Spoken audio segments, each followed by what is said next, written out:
Queridos, eu quero nessa noite dar continuidade a uma palavra que eu comecei a pregar no domingo passado.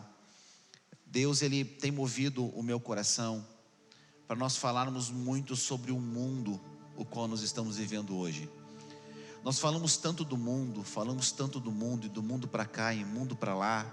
O que é esse mundo que a gente fala? A gente fala para o jovem não andar no mundo, para as pessoas não andarem no mundo, mas a gente vive no mundo, então o que a gente vai fazer, né? Que mundo é esse? O que é esse mundo que a Bíblia fala, que nós falamos?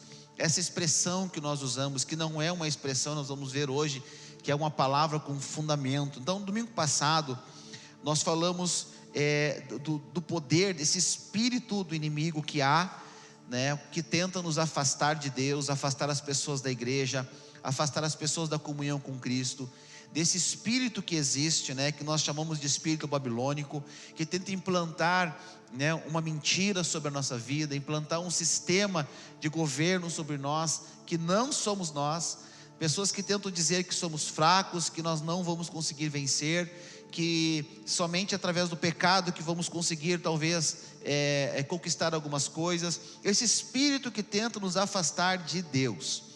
E hoje eu quero falar sobre o cosmos. O que é cosmos?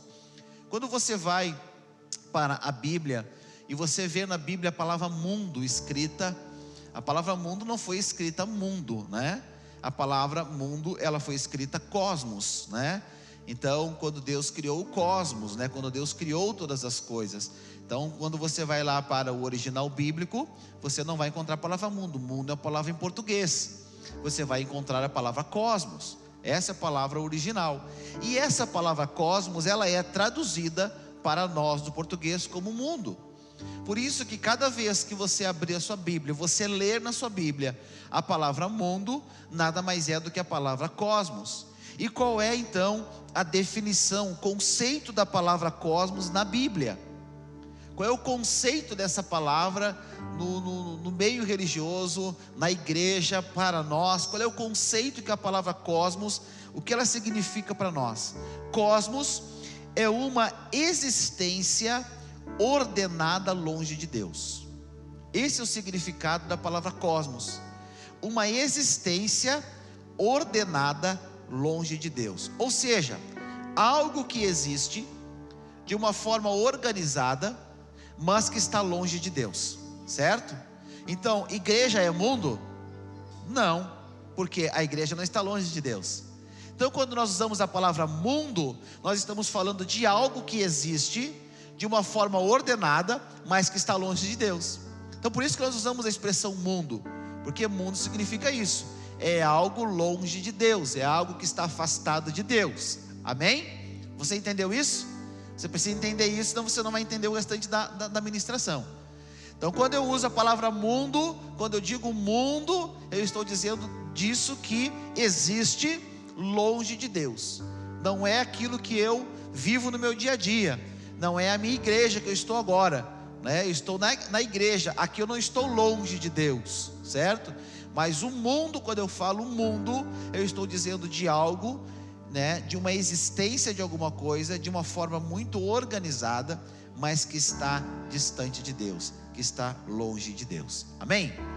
Então, dito esse pequeno conceito sobre a palavra cosmos, existem muitos outros, né? Podia ser muito mais detalhado aqui, mas não dá tempo para fazer tudo isso, tá? Então, o mundo, nós podemos tirar aqui algumas conclusões. Por exemplo, da palavra mundo, o mundo, ele é muito bem organizado. Nós podemos concluir isso, que o mundo, ele é organizado. Sim ou não? Sim, o mundo se organiza. O mundo é organizado. A Bíblia diz que os filhos das trevas são mais sábios às vezes que os filhos da luz. Ele é organizado. Então, a primeira conclusão que podemos tirar aqui, que o mundo, ele é organizado. E a segunda coisa, que o mundo sempre vai tentar nos levar para longe de Deus. Essa palavra hoje é uma palavra de consciência para nós, é uma palavra de entendimento para nós, é uma palavra para que fique no nosso coração gravada e que a gente possa aprender através dela e ter conhecimento através dela. Você precisa conhecer o Deus que você serve, você precisa conhecer o lugar onde você está, e você precisa saber o que o mundo é. E isso você vai ter que conhecer na igreja, você vai ter que saber na igreja. Por isso que Deus tem me levado nesses últimos cultos a trazer para nós o conceito de mundo. Porque nós falamos mundo, nós dissemos que estamos no mundo, nós falamos que não podemos estar no mundo, mas o que é esse mundo que nós falamos que não podemos estar, que não podemos viver? Então o mundo, ele sempre vai tentar esse algo organizado que é longe de Deus, que é afastado de Deus, ele sempre vai tentar influenciar a igreja, ele sempre vai tentar afastar a noiva santa do Cordeiro do noivo. Sempre o mundo vai tentar afastar a noiva que somos nós, a igreja, do noivo que é Jesus. Por quê? Porque se ela afastar a noiva do noivo, o que ela vai fazer? Ela vai manchar a santidade da igreja.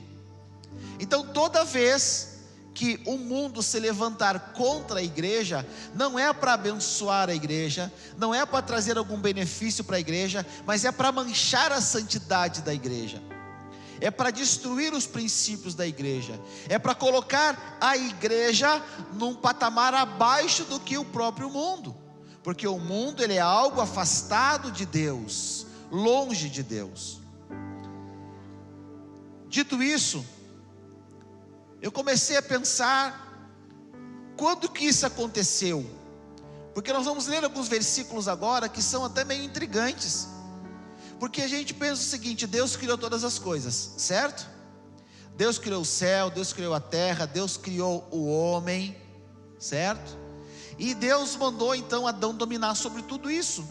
Adão, ele tinha um domínio sobre todas as coisas, ele só tinha uma ordem: não coma do fruto do conhecimento do bem e do mal. O fruto da árvore da vida, e você sabe que no jardim tinha duas árvores, uma do conhecimento do bem e do mal, e a outra árvore da vida. O fruto da árvore da vida, eles poderiam comer, mas o fruto do bem e do mal não. A única ordenança de Deus para o homem é não comer o fruto do bem e do mal, do conhecimento do bem e do mal, porque ele disse que no dia que vocês comerem, vocês vão morrer. Mas então todo o domínio estava nas mãos de Adão. Deus, ele não influenciou em nada. Adão decidiu que girafa ia ser girafa e ponto. Deus não chegou: olha, fica melhor elefante. Não, Deus concordou com tudo que Adão fez. Todos os nomes, todas as decisões que Adão tomou, Deus, ele concordou com aquilo e disse: não, tudo bem, é tu que domina, esse lugar é para ti, o que tu fizer aí está bem feito. Mas chegou um momento, e aí o apóstolo Paulo fala em Romanos capítulo 5 e versículo 12, ele diz que, portanto, da mesma forma como o pecado entrou no mundo por um homem, o pecado, ele entra no mundo através de um homem. Qual foi o homem que o pecado entra no mundo? Por quem? Através de quem? De Adão, que tinha o quê? O domínio de tudo. Quando Adão, ele peca, quando Adão, ele ouve a voz da serpente, quando Adão, ele vai lá e ele cai nos encantos da serpente, ele passa a propriedade do planeta, que foi outorgada a ele, para o diabo. Ele diz o seguinte: até agora eu estava dominando tudo, mas agora eu vou ter o conhecimento do bem e do mal, então vamos fazer uma troca. É isso que o diabo faz com Adão, ele faz uma troca: olha, eu vou te dar o conhecimento do bem e do mal, tu vai começar a conhecer as coisas, e em troca eu quero ter o domínio de tudo. E Adão aceita isso. Pastor, eu acho que não. Eu vou provar para você que foi assim que aconteceu. Quem aqui já leu Mateus capítulo 4, que fala da tentação de Jesus, quando Jesus foi tentado no deserto? Quem já leu? A grande maioria já leu. Então lá conta que o diabo ele pega Jesus, ele leva Jesus no monte, ele começa a tentar Jesus, manda Jesus se jogar no lugar e tudo. Mas chega um momento que o diabo pega Jesus e leva no alto de um monte. E o que ele faz lá? Ele diz para Jesus o seguinte: ele mostrou todos os reinos da terra e a glória de todos os reinos. E o que ele disse para Jesus? Se tu te prostrar, se tu me adorar, eu vou te dar tudo isso. A gente só dá aquilo que é nosso. E Jesus, em momento algum, Jesus disse para o diabo: mas os reinos não são teus. Pelo contrário, Jesus não negou que tudo pertencia ao diabo. Por quê? Porque pertencia a ele. Adão deu tudo para ele. Isso agora pertencia ao diabo. Quando a gente vai lá em João, na carta de 1 João, a gente vê em 1 João capítulo 5, versículo 19, ele dizendo assim: sabemos que somos de Deus e que o mundo todo está sob o poder do maligno. Por quê? Porque o maligno ele tem o poder sobre o mundo agora, foi dado a ele. Não está mais no controle de Adão, foi dado ao diabo. Então ele está, o mundo jaz o maligno. O maligno tem o poder. Por isso que ele oferece a Jesus todos os reinos. E Jesus não disse que os reinos não eram dele. Não, Jesus sabia que os reinos eram dele. Jesus respeitou isto, porque Jesus sabia que os reinos tinham sido dados a ele. Ele tinha agora o direito. Então o mundo que nós estamos falando é um mundo onde não é Deus que está sob o domínio dele, mas é o diabo. Não é Deus que está coordenando esse mundo, não é Deus que está no controle desse mundo, mas sim é o diabo, porque foi franqueado a ele, foi outorgado a ele, foi dado a ele. É o que a Bíblia está nos ensinando, é o que a Bíblia está nos dizendo. O que é o mundo? Essa existência ordenada longe de Deus. Você já cansou de ouvir esse pastor aqui dizer para você que nós não somos desse mundo? É por causa disso. Nós não somos desse mundo. Amém? Ou você é desse mundo? Não. Nós não somos desse mundo. Esse mundo não pertence a nós. Nós somos de Deus. Nós pertencemos a um mundo diferente. Aí o Douglas chegou. Nós pertencemos a um mundo diferente. Esse mundo longe de Deus não pertence a nós, não faz parte do plano de Deus para nós. Nós estamos dentro de um plano perfeito, o qual o nosso mundo é o reino de Deus. O reino de Deus que nós pregamos todo o mês de dezembro e janeiro aqui. O reino de Deus, esse é o reino que nós precisamos estar. Não no mundo, mas dentro do reino de Deus. Nós precisamos trazer o reino de Deus à terra e viver dentro dele. E para isso nós vamos sim viver longe do mundo. Então a nossa luta aqui, ela não é contra o bem, mas ela é contra o mal. Qual o mal? O mal que está no mundo. O mal que está dentro desse lugar ordenado longe de Deus. É contra esse mal que nós lutamos todos os dias. Eu não preciso ensinar uma criança a dar tapa, ela já nasce sabendo dar tapa. Eu preciso ensinar a criança a pedir desculpas, a pedir perdão, a fazer carinho. É ou não é? Por quê? Porque o mal já nasceu nela, o mal já está nela, ela já está aqui, esse mundo já está a influenciando, e não só a criança, mas todos nós. Todos nós estamos sendo influenciados por esta herança pecaminosa, por esse mundo que não pertence a nós. Amém? Louvado seja o nosso Deus. A Bíblia traz muitos esclarecimentos para nós. E no mundo de hoje nós vamos encontrar muitas coisas que vão tentar trazer medo para o crente, desespero, dúvidas, confusões, temor. Existe algo, porque o que é mundo? Uma existência ordenada longe de Deus, não é uma bagunça. É algo muito bem tramado, muito bem organizado. Existem muitas coisas no mundo que é contra a igreja, que vem contra a nossa vida, que trazem preocupações. É claro que existe. Pastor, os maçons existem. Os Illuminatis existem. A nova ordem mundial existe. E um monte de capetada mais que existe. Mas o que importa para nós não é o que existe no mundo. O que importa para nós é o que está dentro do reino de Deus. O que importa para nós não é o que tem no mundo, porque eu não posso viver no mundo. O mundo está afastado de Deus, e tudo que tem nele vai me afastar de Deus. Eu preciso me preocupar se eu estou vivendo dentro do reino de Deus. A minha preocupação com o mundo é de eu não estar vivendo aquilo que o mundo me oferece a viver. O que é o mundo? Eu estou frisando bastante isso. É uma existência, é algo que existe ordenadamente longe de Deus. A Bíblia, ela nos esclarece muitas coisas. Coisas que às vezes eu vejo um ou outro pregador aí de internet, né, que querem vender curso de escatologia, querem vender curso de teologia, querem vender um monte de coisa para a gente, e eles vão lá e eles falam como se eles tivessem descoberto todas as coisas. Já está na Bíblia revelado para nós.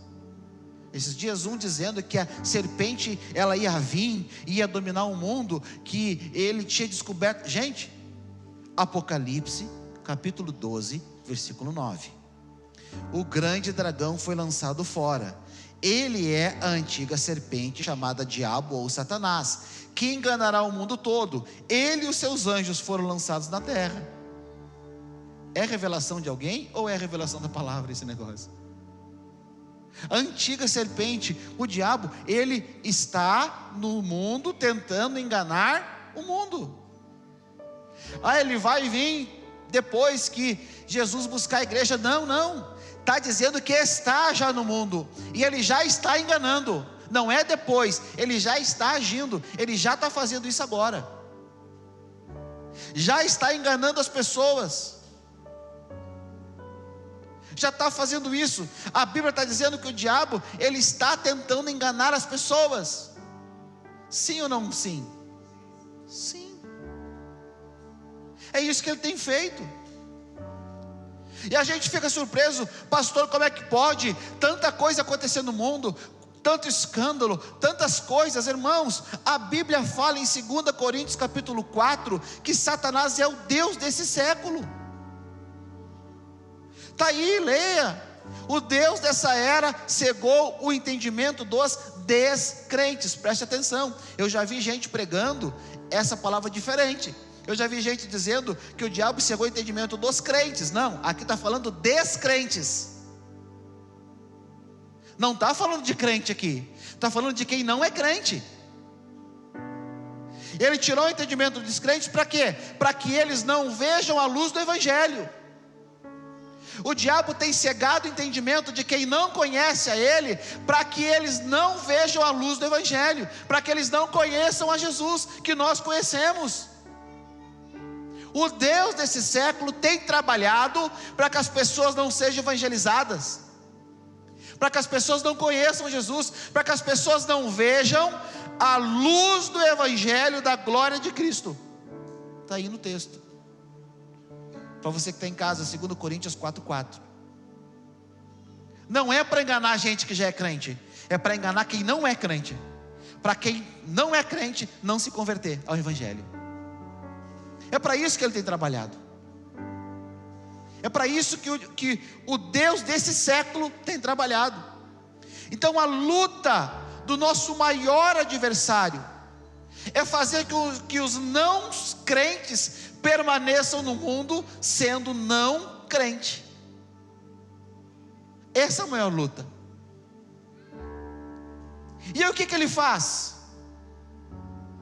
O que o Deus desse século faz para que as pessoas não venham para a igreja, não conheçam o nosso Deus? Eles criam no meio da igreja escândalos, frustrações, dificuldades. Desde que eu me conheço por gente, não faz muito tempo isso,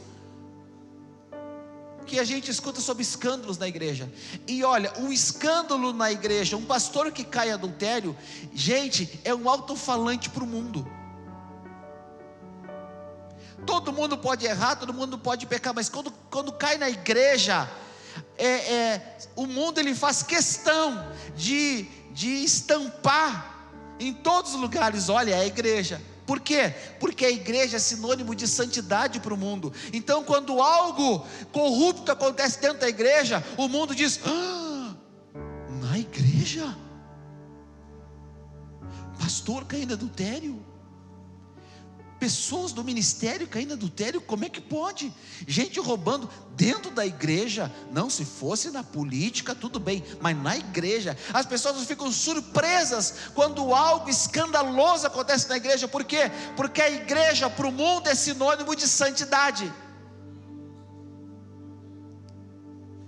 E o mundo trabalha para quê? Para trazer a frustração, para que as pessoas não queiram estar dentro da igreja. Por quê? Porque eles são frustrados olhando os escândalos que acontecem às vezes na igreja.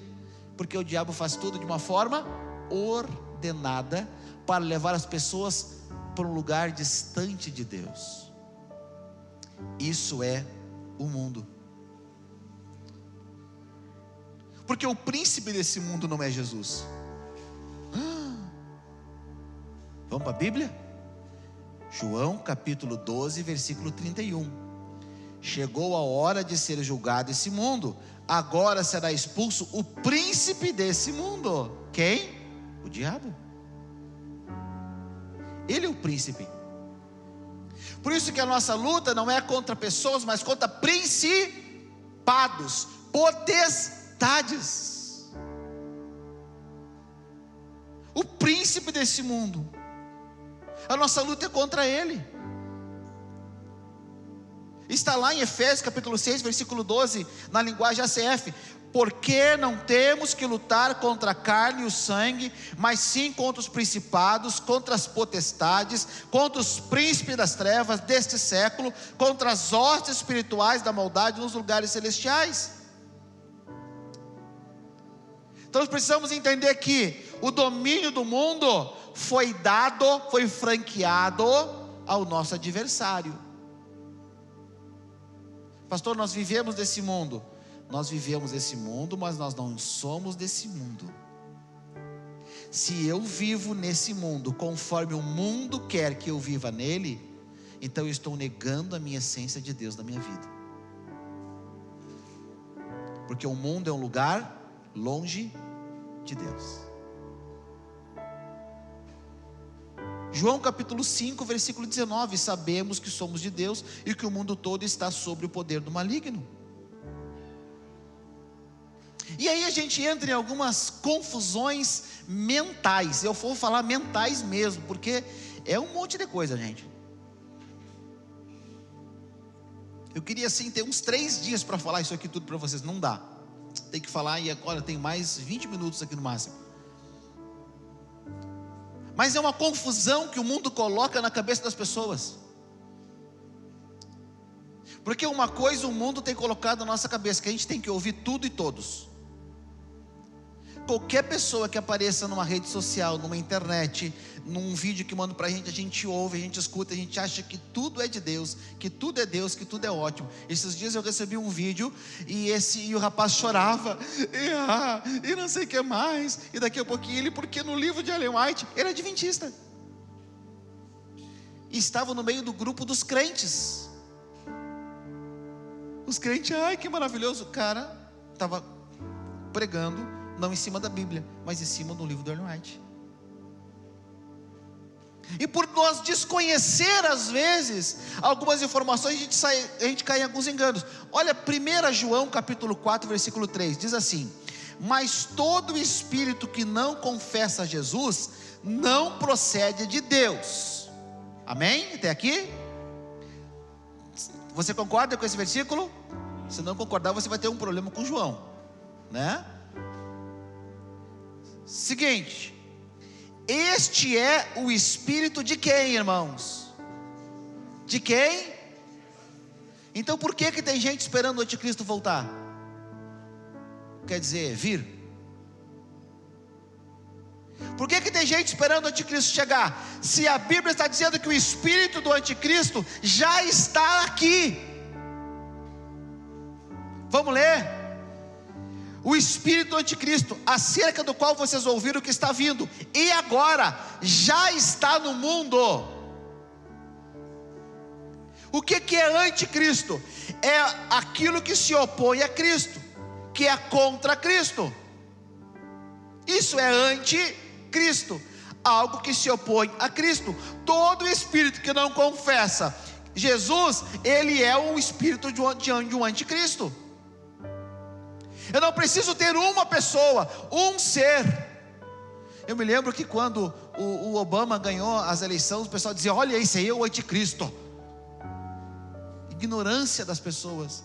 Porque o espírito do anticristo é esse espírito do mundo que me afasta de Cristo, que se opõe a Cristo, que é contra Cristo. Esse espírito do anticristo já está aqui. Ah, pastor, não vai vir, irmão, depois que Jesus buscar a igreja, depois que nós já estiver lá com o Senhor, vai vir o anticristo, vai reinar, vai fazer, vai acontecer, vai gerar um novo reino na terra, vai ter um monte de coisas. Depois, aqueles que desejarem não subir, não serem salvos, e desejarem ficarem aqui para o governo do anticristo, eu dou um seminário para você num dia da semana. Vocês que desejam ficar e ser dominados pelo anticristo, eu não vou usar esse tempo agora. Eu vou usar esse tempo para pregar para aqueles que vão ser salvos e redimidos pelo sangue do Cordeiro, que vão ir na primeira vinda de Jesus. A gente quer saber mais do anticristo, mais da besta, mais do capeta do que de Deus. Um irmão chegou um dia para mim e disse assim: pastor, o senhor precisa ler. O senhor já leu aquele livro, A Divina Revelação do Inferno? E eu: irmão, eu não li, eu não quero ler, e eu nunca vou ler. Eu não quero saber do inferno, eu quero saber de Deus.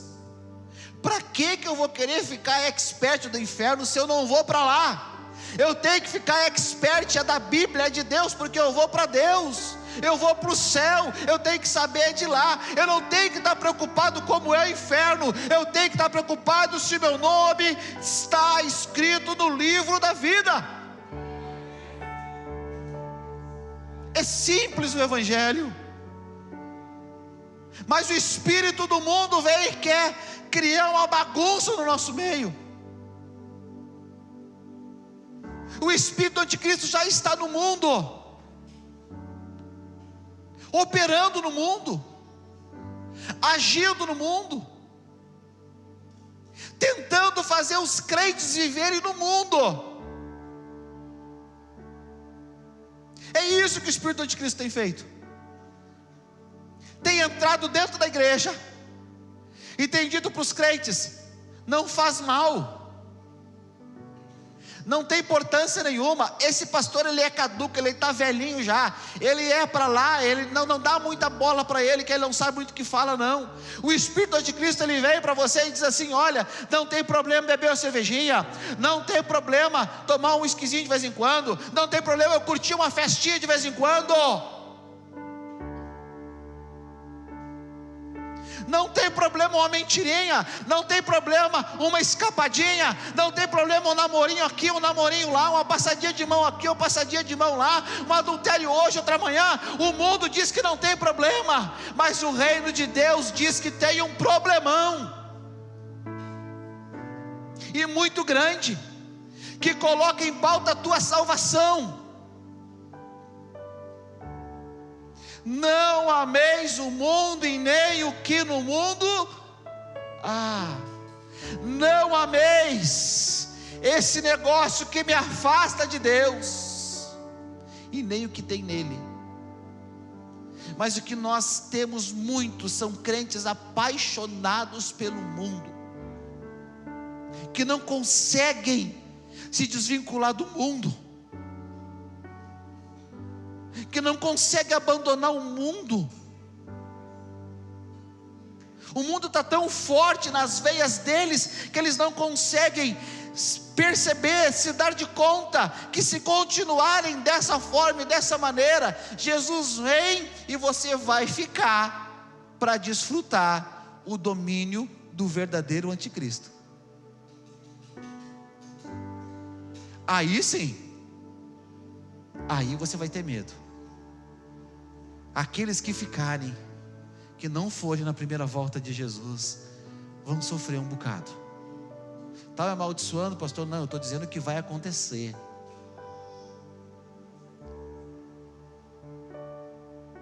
Aleluias. O apóstolo João,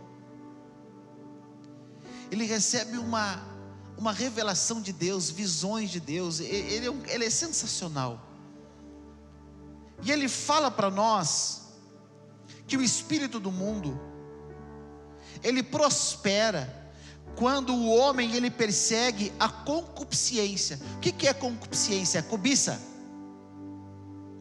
Quando o homem persegue a sua cobiça, então o espírito do mundo, ele é fortalecido, ele prospera. João diz isso em 1 João capítulo 2, versículo 16, ele diz assim: pois tudo que há no mundo, e agora ele vai explicar o que há no mundo: a cobiça da carne, a cobiça dos olhos e a ostentação dos bens, isto não provém do Pai. Ele está dizendo aqui o que há no mundo. O que tem no mundo? A cobiça da carne, a cobiça dos olhos, a ostentação dos bens. Isso não provém de Deus, não provém do Pai, mas sim do mundo. Estão acompanhando ali? Está certo? O mundo e a sua cobiça passam, mas aquele que faz a vontade de Deus permanece para sempre. Quem é que vai permanecer para sempre? Quem faz a vontade de Deus. Quem dá ouvidos à sua cobiça, já era. E ele trata depois com amor, ele fala com carinho, a expressão filhinhos, ele está dizendo assim: gente, pelo amor de Deus. A expressão filhinhos, a palavra filhinhos, ele está se direcionando a nós, dizendo assim: gente, por favor, entendam isso que eu vou dizer agora. Filhinhos, esta é a última hora.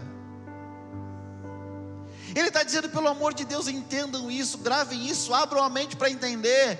E assim como vocês ouviram que o anticristo está vindo, já agora muitos anticristos têm surgido. Por isso sabemos que é a última hora. Muitos anticristos têm surgido, têm estado no nosso meio. Por isso que a gente sabe que é a última hora. Está chegando a hora, está chegando o momento, porque tem surgido muito anticristo, tentando enganar, tentando afastar as pessoas de Deus. A cobiça da carne, dos olhos e a ostentação dos bens. Qualquer pessoa que seja dominado por essas paixões, ela é ímpia, ela é mundana, ela não é crente. Como fala o pastor Valadão, você não é crente não. Nós precisamos entender que a cobiça ela é alimentada. Não vai dar tempo de eu entrar nesse patamar agora. Mas a cobiça do homem, o desejo do homem, ela é alimentada através das suas ações, através dos seus desejos incontroláveis, da sua própria carne. Por quê? Porque o mundo oferece para nós muitos encantos. O mundo oferece para nós encantos que tentam nos afastar da comunhão amorosa, vibrante, genuína de Deus. O mundo mostra para nós algo e diz assim: cara, isso é lindo, isso é maravilhoso, olha só que coisa mais linda. O mundo chega para nós e diz: olha só, acabei com tudo aqui, que fruto lindo e maravilhoso. Mas quando você vai pegar esse fruto e comer, você vai se dar de conta que ele é de plástico, que ele não é de verdade. É isso que o mundo faz com a gente. O mundo tenta vender para nós algo que não é verdadeiro. E aí, queridos, preste atenção da cobiça, porque o apóstolo Tiago, no capítulo 1, no verso 14, ele diz que cada um é tentado pela sua própria cobiça, e por ela é arrastada e seduzido. Se o teu problema é a cobiça com os olhos, você sempre vai ser arrastado e vai ser seduzido. Sempre. Por quê? Porque você está vivendo um padrão de mundo e não um padrão de reino. Aleluias.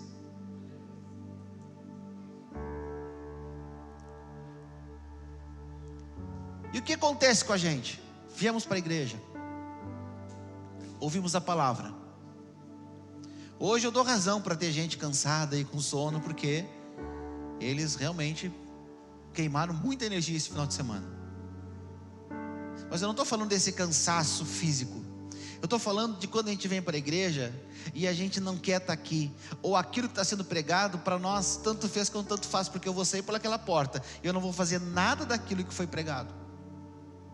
Eu não vou colocar nada em prática na minha vida daquilo que foi dito, tanto faz como tanto fez eu ter escutado. O pastor dizer que usar uma roupa curta aparecendo a barriga é pornografia, vem da palavra porneu, e isso é pecado. A pessoa tanto faz quanto tanto fez, ela vai e vem, e ela bota aquelas roupas apertadas, mostrando a barriga, sensualizando-se. Um espírito de pombagira na sua vida, ela entra na igreja, ela sai, o espírito de pombagira com ela vindo e indo. Por quê? Porque ela não toma decisão de mudanças na sua vida. A pessoa entra com o espírito de mentira na igreja, ela chega mentindo, ela mente, ela fala um monte de mentira, ela sai da igreja mentindo também, porque ela ouviu a palavra e ela tomou a decisão de não mudar nada na sua vida. O adúltero entra na igreja e ele escuta a palavra, e ele escuta a gente dizendo: olha, os adúlteros não herdarão o reino do céu, e ele sai da igreja, ele continua no seu adultério. Por quê? Porque para ele tanto fez como tanto faz. O que é isso? Isso a Bíblia, ela fala que é sufocar a palavra. Marcos capítulo 4, versículo 19, diz assim: quando chegaram as preocupações dessa vida, o engano das riquezas e os anseios por outras coisas, sufocam a palavra, tornando-as infrutíferas. A cobiça, a preocupação da vida: eu quero ter mais, eu preciso ter mais. Daqui a um pouquinho mais eu vou trazer um resumo para você sobre as 3 cobiças. Mas eu me preocupo tanto com as coisas dessa vida: eu vou ter, eu vou conseguir, eu vou comprar. Eu não escuto a palavra. O engano das riquezas: eu preciso ter dinheiro, eu preciso ter riqueza, eu preciso conseguir, eu preciso conquistar. Eu olho para esse microfone, eu digo assim: cara, eu preciso do microfone desse, eu preciso disso para mim. Eu não estou precisando, mas a minha cobiça diz que eu preciso, e enquanto eu não tiver um microfone como esse, eu não estou satisfeito. E às vezes é tão séria a coisa, que eu não preciso do microfone igual, eu preciso é desse. Esse é de quem? Esse é do pastor Samuel. Então eu preciso do microfone dele. Eu não quero um melhor, eu não quero um igual, eu quero o dele. A minha cobiça é tanta, o meu desejo pelas coisas do mundo são tantas, que a palavra de Deus, ela é sufocada, que diz que eu preciso buscar em primeiro lugar no reino de Deus, e as demais coisas vão me ser acrescentadas. Mas isso passa longe. Por quê? Porque eu estou sufocando a palavra de Deus, e ela se torna infrutífera na minha vida. Por quê? Eu estou vivendo no mundo. As coisas do reino não me interessam. O que me interessa é as coisas do mundo. Então quando nós pregamos uma palavra como essa, os demônios já estão em campana, já estão lá preparadinhos, falando no seu ouvido: não é bem assim, ele está meio desatualizado, não dá muita bola para ele não é bem assim, tu tem que conquistar sim, trabalha para ganhar dinheiro, para ser rico, trabalha para fazer tudo. Irmão, trabalha, realmente você tem que trabalhar, você tem que ganhar dinheiro. O desejo do meu coração é que todos vocês ganhem muito bem. O desejo do meu coração é que aquele que não tem casa própria ainda tenha uma grande casa própria, luxuosa, com garagem para 2, 3 carros, com banheira de hidromassagem no banheiro, com piscina no pátio, que você tenha um casarão que você merece. É sério, eu estou falando de coração. O meu desejo é que todos vocês que ainda não têm uma casa própria, adquiram uma casa nesses formatos. Eu estou desejando para você o que eu desejaria para mim. Eu quero que você trabalhe para isso, eu quero que você tenha isso, mas em primeiro lugar, tem que ser Deus, porque se você ficar correndo atrás disso, você vai correr a vida inteira, e talvez você nunca vai conseguir alcançar. Mas se você esperar em Deus, Deus pode trazer tudo isso para você, sem cobiçar nada que é dos outros, sem cobiçar nada de ninguém, mas você pode adquirir tudo isso, porque Deus pode te dar. Não confie no braço forte, no seu braço forte, confie no braço do Senhor. não é por vista. Finalizando,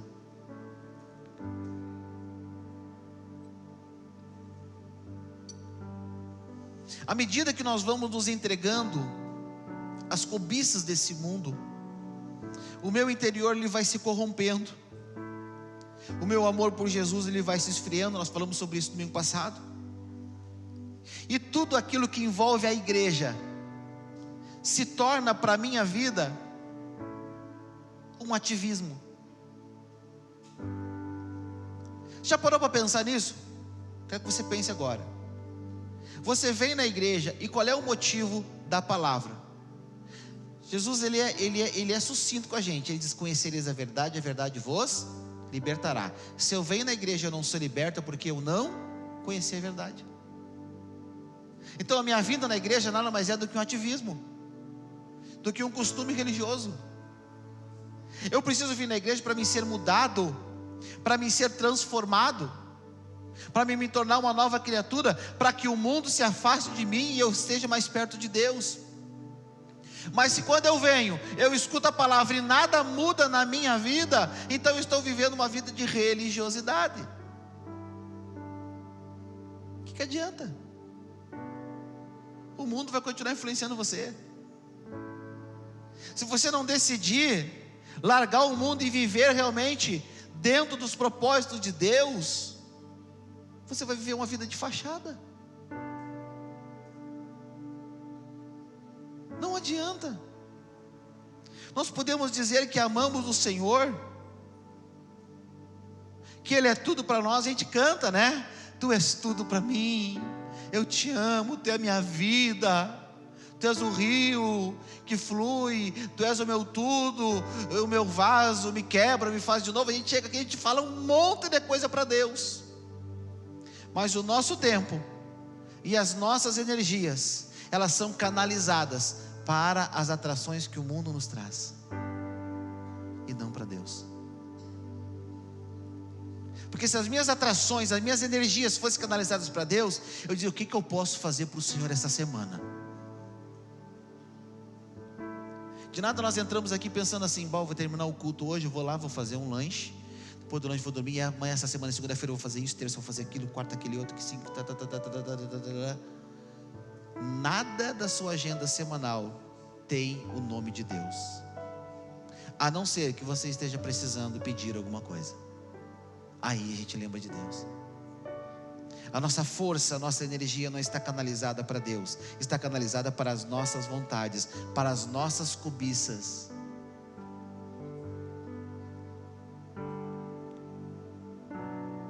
Resumindo aqui para que você possa entender rapidamente, o que é a concupiscência da carne, ou a cobiça da carne?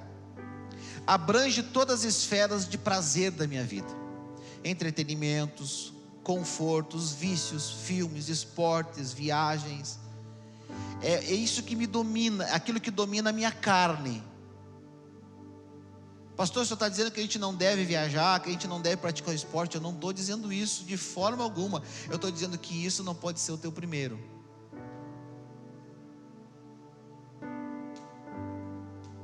Já aconteceu várias vezes, e eu tenho certeza que amanhã vai acontecer de novo. Eu ligo para o irmão: você não vem no culto de ceia ontem? Pá, pastor, estou viajando, até me esqueci que era ceia.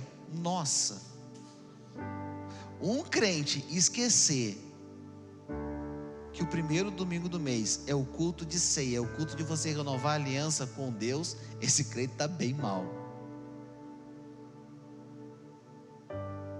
Roberto pode viajar todos os dias do mês, mas ele decide viajar no dia da ceia. Eu posso passear todos os dias do mês, mas eu vou passear no dia da ceia. Eu me esqueci que era ceia, porque não é importante para você.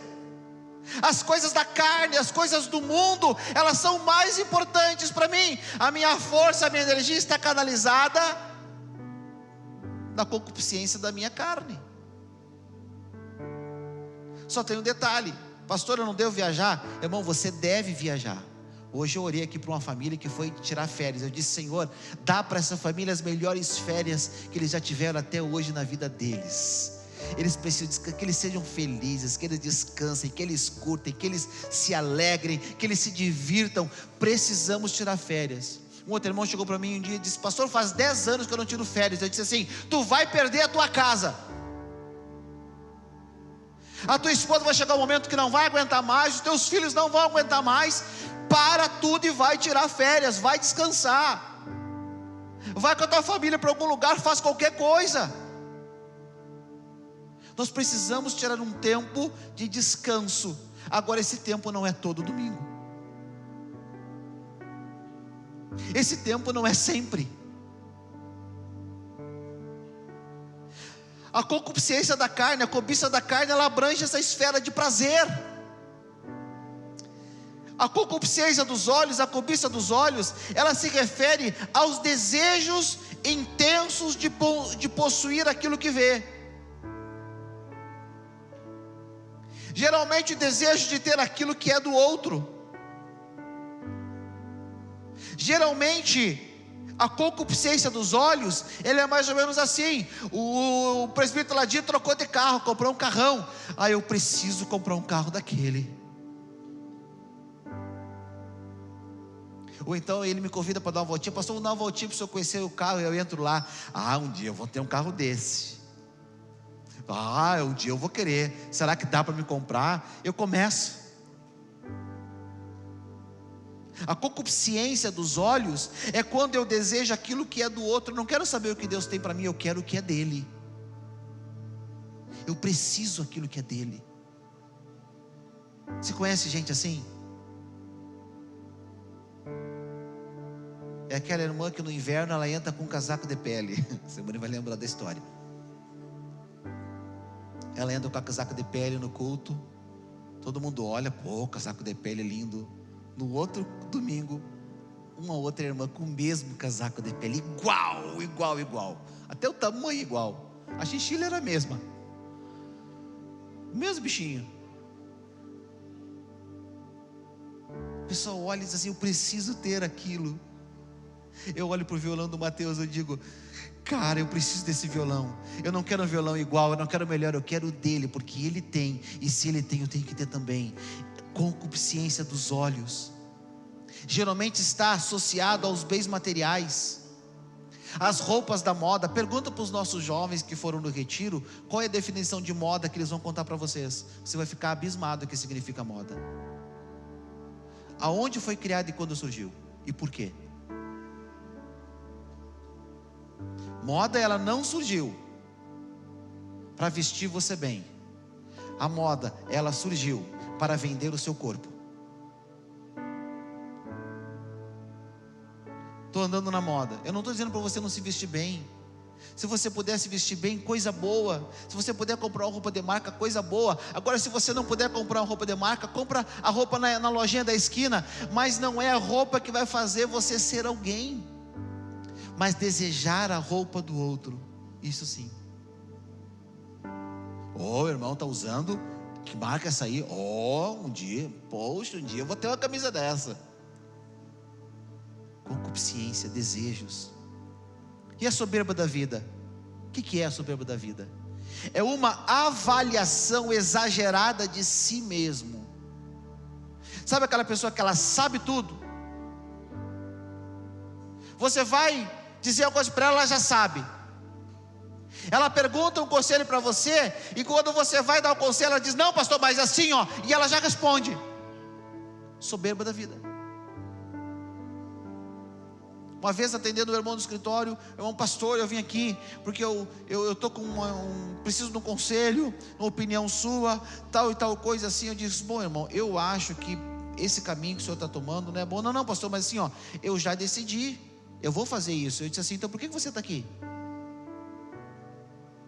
Você já entrou na porta desse escritório sabendo o que vai fazer? A minha opinião para você não vale nada.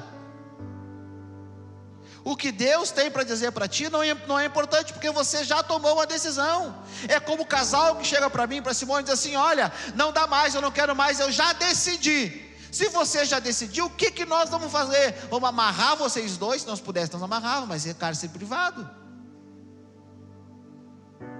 Aí o Diego e a Carol chegam para nós e dizem assim: olha, pastor, não dá mais, e nós já decidimos que não dá mais. O que eu e a Simone vamos fazer?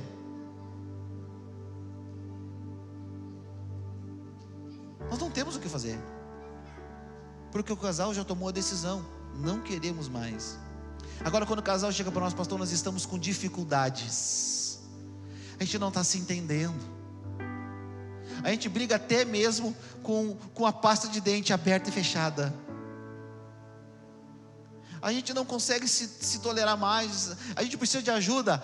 Aí nós podemos fazer alguma coisa por você. Agora, quando você chega decidido, irmão, milagre quem faz é Jesus, não é nós. Uma avaliação exagerada de mim mesmo: eu posso, eu consigo, eu sei, eu sou, eu domino tudo, eu sou o cara. Um destaque, uma necessidade intensa de ter a sua grama mais verde que a do vizinho. Isso é a soberba da vida. E essas coisas não estão dentro do reino de Deus, essas coisas estão no mundo. Tudo isso é cobiça. Eu digo: o Senhor não proíbe, mas tudo tem que estar no seu devido lugar. O Senhor não proíbe eu querer coisas boas, mas Ele diz: primeiro lugar é a mim.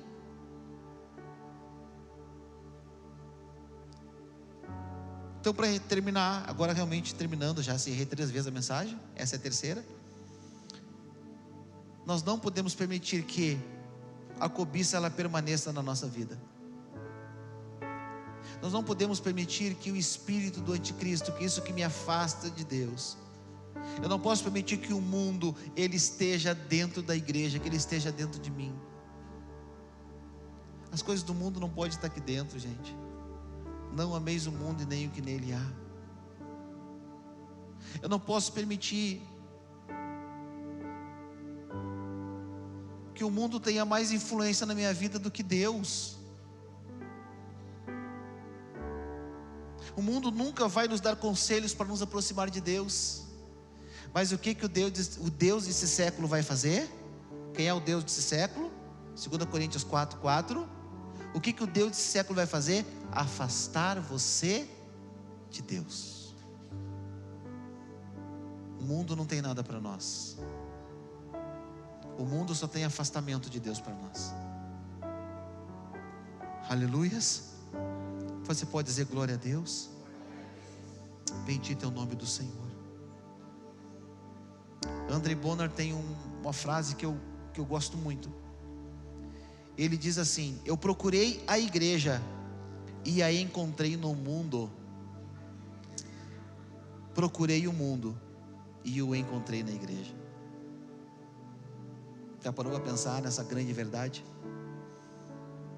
Onde é que estão os crentes? Estão no mundo. Se abastece do mundo, se enche do mundo, aí vem para a igreja, cheio do mundo. Aí quando chega aqui, a mensagem que é a palavra de Deus, ela é sufocada pelo mundo. Quero que você pegue essa palavra nessa noite de uma forma racional, de uma forma consciente. Tira toda a emoção de lado agora. Aí eu senti, pastor, eu senti. Não é hora de você sentir, é hora de você ser racional. É hora de você pensar. Cara, será que eu estou no mundo?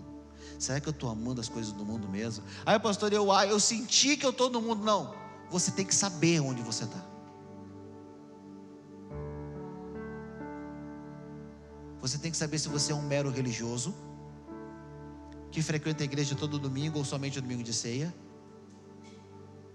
Se você é um mundano que faz visitas na igreja periodicamente, ou se você é do reino de Deus.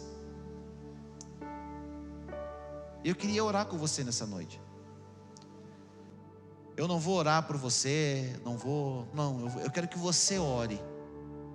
Porque assim, eu não sei o seu contexto de vida, eu não sei o que você faz durante a semana, eu não sei como é que é você durante a semana. Talvez você ao ouvir essa palavra hoje, você diz assim: pastor, olha, eu acho que eu estou no mundo mesmo. Mas que bom que você está aqui nessa noite, porque a Bíblia diz: conhecereis a verdade vos libertará. Sabe o que quer dizer escravidão? Escravidão é aquilo que nós somos obrigados a fazer sem querer para satisfazer o bem de outro. Isso é escravidão. Escravidão é quando você é forçado a fazer alguma coisa que você não quer fazer, mas que você tem que fazer por causa dos caprichos de alguém. Isso é escravidão. Ou seja, ser escravo do pecado é você cometer o pecado quando você não quer cometer o pecado para satisfazer os desejos do diabo. Isso é escravidão. Aí nós vamos para Gálatas capítulo 5. O apóstolo Paulo, o que fala aos Gálatas? Foi para a liberdade que Cristo verdadeiramente vos libertou. Não foi para a escravidão. Nós não fomos libertos para a escravidão, nós fomos libertos para a liberdade. Foi para a liberdade que Cristo verdadeiramente vos libertou. Ele continua dizendo: não vos coloqueis novamente sob o jugo de escravidão. Por que eu vou fazer aquilo que não quero para satisfazer alguém que não deseja o meu bem? Por que eu vou me colocar sobre um espírito de escravidão para satisfazer o diabo, se ele não tem nada para oferecer para mim? Por que eu vou satisfazer o desejo da minha carne? Por que eu vou pecar, se o pecado não tem nada para oferecer para mim? O pecado não alimenta a mim, o pecado alimenta o diabo. Então por que eu vou cometer pecados? Por que eu vou voltar a ser escravo, se eu já sou livre? Nós não somos desse mundo, irmãos. Não pertencemos a ele. Estamos aqui. E por que estamos aqui? Só por um propósito. Nós estamos aqui, sabe para quê? Para pregar às pessoas que estão sendo enganadas pelo Deus desse século. Lembra? 2 Coríntios 4:4. O Deus desse século não quer que as pessoas conheçam a luz do Evangelho. E nós estamos aqui para transmitir a luz do Evangelho para as pessoas. Mas eu não vou conseguir transmitir a luz do Evangelho se eu estiver vivendo no mundo. Eu só vou ser luz se eu realmente for luz. Eu preciso estar na luz para ser luz. Eu preciso estar no reino de Deus. Eu preciso estar em Deus para mim ser luz para as outras pessoas. Eu não posso ser crente aqui dentro da igreja. Aqui dentro da igreja não importa quem a gente é. Eu tenho que ser crente lá fora, no mundo, no meu habitat natural, que é o mundo. Eu vivo no mundo. Nós vivemos no mundo, mas nós não somos desse mundo. E se eu não sou desse mundo, eu não vou cometer as práticas desse mundo. Qual é o meu mundo? Eu sou do reino de Deus. Então eu vou viver as práticas de Deus na minha vida. Vamos ficar em pé para nós orarmos? Louvado seja o nosso Deus. Queria que você orasse agora ao Senhor. Fala com Deus aquilo que Ele ministrou ao teu coração. Fecha teus olhos. Aquilo que Ele falou com você nessa noite, aquilo que Ele ministrou a você nessa noite. Talvez você se deparou com algumas verdades, talvez você foi confrontado com algumas coisas nessa noite. Deixa o Espírito Santo de Deus, deixa Ele vir sobre você de uma forma sobrenatural nessa noite, transformando teu coração, mudando o teu coração. Fale com Deus e diga: Senhor, olha, tira esse desejo mundano no meu coração. Tira isso que está me afastando de Ti, Senhor. Que a Tua palavra não seja sufocada nessa noite, mas que ela possa entrar na minha vida e fazer efeito, e criar raízes e frutificar, Senhor. Diga para Deus que você está sendo fraco, você não está conseguindo dizer não para o mundo. Fala para Deus isso nessa noite, porque Ele está aqui nessa noite para nos abraçar. Deus não está aqui para apontar o dedo para a gente e dizer que a gente não presta, que a gente não vale nada. Não, Ele está aqui para nos abraçar nessa noite. Ei, escuta aqui algo que Deus falou ontem lá para os nossos jovens. Quando o homem pecou, o homem e a mulher estavam nus no jardim. E quando o homem pecou, e Deus veio no jardim, porque todo dia Deus vinha no jardim conversar com o homem, e quando Deus veio no jardim, Adão e Eva se esconderam de Deus, pela primeira vez. E quando Deus chamou Adão e Eva, eles disseram: olha, nós estamos aqui, estamos escondidos. E Deus pergunta: por que vocês estão escondidos? E eles disseram: porque nós estamos nus. Presta atenção nisso. E qual foi a pergunta de Deus para eles? Deus perguntou: quem falou para vocês que vocês estão nus? Naquele momento, Adão e Eva tiveram a consciência da sua nudez, porque comeram do fruto, pecaram. O que Deus fez? Deus, ele pensou o seguinte: eu não posso deixar o homem longe de mim por causa do seu pecado.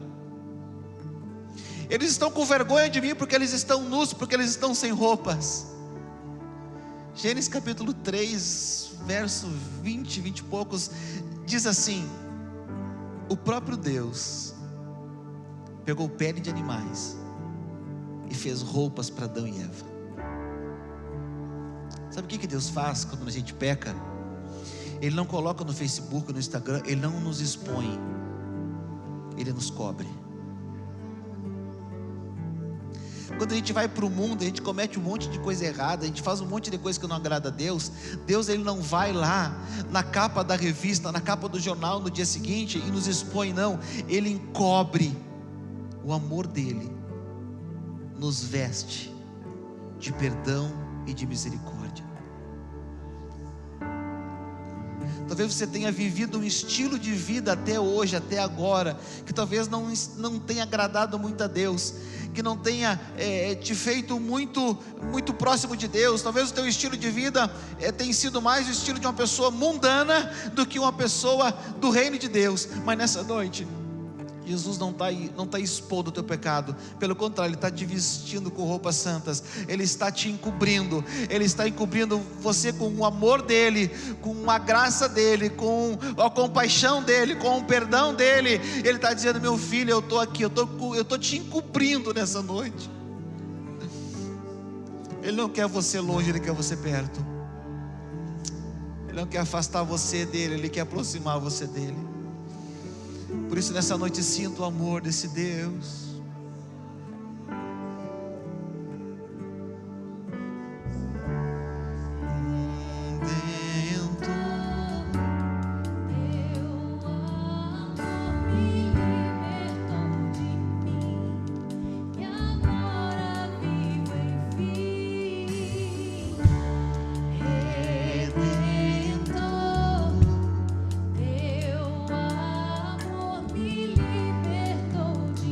Consegue sentir esse amor do Pai?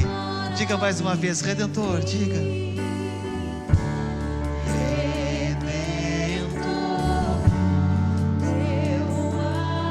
sinto o Pai encobrindo você, sinto o Pai vestindo você nessa noite.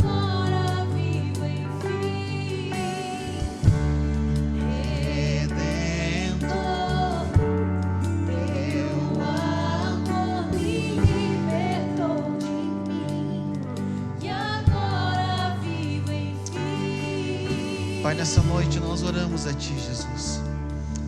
Obrigado por essa palavra que nos confronta, que nos ensina, que nos alimenta, que frutifica na nossa vida, Senhor. Eu oro nessa noite pelos meus irmãos, pelas minhas irmãs, pelas pessoas que aqui estão, as pessoas que estão em casa, quem vai ouvir essa palavra, Senhor. Pai, eu peço que o Teu amor sobrenatural, Senhor, Ele venha sobre nós. Talvez muitos de nós tenhamos vivido momentos no mundo, nós nos apaixonamos pelas coisas do mundo, nós nos envolvemos com as coisas do mundo, mas nessa noite, nosso Senhor, nós queremos voltar totalmente o nosso coração a Ti. Não queremos estar no mundo, longe de Deus, mas nós queremos estar dentro do reino de Deus, próximos de Ti, Senhor. Então nessa noite quebra sobre a nossa vida toda influência com o mundo, todo espírito do anticristo sobre nós, Senhor. Toda influência mundana sobre as nossas vidas seja quebrada nessa noite, e que nós possamos nos aproximar de Ti nessa noite, Senhor. nos aproximar do Teu amor, nos aproximar da Tua presença, nos aproximar cada vez mais de Ti, Senhor. Tu encobre nossos pecados com amor, com misericórdia, Senhor. Tu encobre nossos pecados nessa noite, Senhor, com restauração, com restituição, com redenção, Senhor.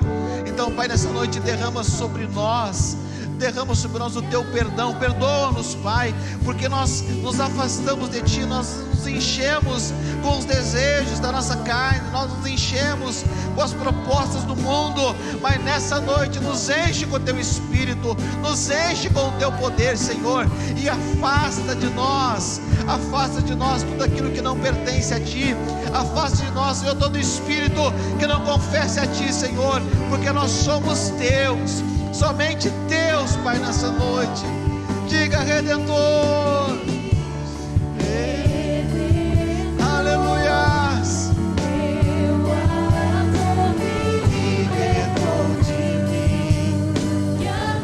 Somos libertos pelo sangue de Cristo. Somos libertos por Jesus nessa noite.